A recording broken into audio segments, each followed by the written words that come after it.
பரலோகத்தில் இருக்கிற தேவரீர் அவர்கள் விண்ணப்பத்தையும் வேண்டுதலையும் கேட்டு அவர்கள் நியாயத்தை விசாரிப்பீராக. 2வது நாளாகமம் 6வது அதிகாரம் 35வது வசனம்.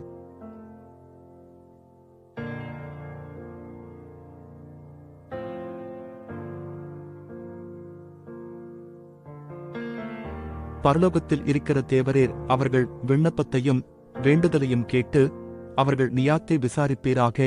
2வது நாளாகமம் 6வது அதிகாரம் 35வது வசனம்.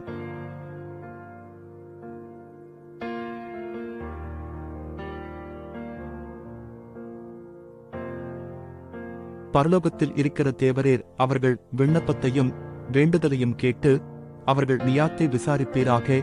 2வது நாளாகமம் 6வது அதிகாரம் 35வது வசனம்.